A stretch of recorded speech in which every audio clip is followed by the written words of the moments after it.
Hello guys, welcome back to my channel. আশা করছি সবাই ভালো আছো। আমিও খুব ভালো আছি। চলে এলাম আজকে মামার বাড়ির ছোট্ট একটি ব্লগ নিয়ে। প্রথমেই দেখতে পেলাম আমাদের পাখিগুলোকে। তারপর আমরা চলে গিয়েছিলাম, আমার একটা দিদা মারা গিয়েছিল, সেহেতু আমরা সবাই এক হয়েছিলাম, তাই আমরা খেতে বসে গিয়েছিলাম। খাওয়ার পর সবাই একসাথে বনে যাব বলে সবাই বেরিয়ে পড়লাম। এইদিকে দেখো মা, মাসি, বাবা, মাসির মেয়েরা সবাই একসাথে বেরিয়ে পড়লাম। বনে যাওয়ার আগে আমার মামাদের মাঠেতে জমি রোয়া হচ্ছিল। দেখতেই পাচ্ছ কত সুন্দর লাগছে। গ্রামের দিকে মনোরম দৃশ্যগুলো খুব সুন্দর লাগে। তারপর ফাইনালি আমরা বনের মধ্যে চলে এলাম। একে একে সবাই আসছে, আমি আর বোনও যাচ্ছি। দেখতেই পাচ্ছ, মাকে বললাম, মা একটু হাই করে দিল।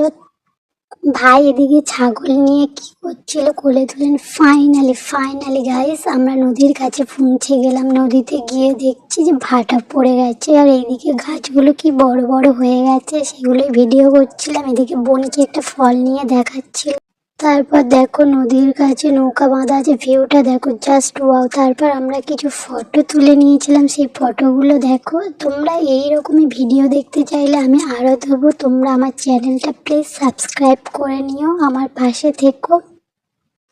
এবার ফাইনালি বাড়ি ফেরার কথা, বাড়ি ফিরছি। দেখো সন্ধ্যা হয়ে গেছে। আমি মাঠের মধ্যে একটু পাগল হয়ে গিয়েছিলাম, তাই ঘুরছিলাম। এদিকে ছাগল নিয়ে পোজ দেওয়া চলছে। সবাই মিলে, আমি, বোন, ভাই, সবাই মিলে, ভাইপো, সবাই মিলে এক দলে যাওয়া হয়। গাছটা দেখো কত সুন্দর। এগুলো হচ্ছে রিলস। আমরা একটু রিলস করে নিচ্ছিলাম। রিলসগুলো আমার চ্যানেলে দেখতে পাবে। তারপর বাড়ি ফিরে চলে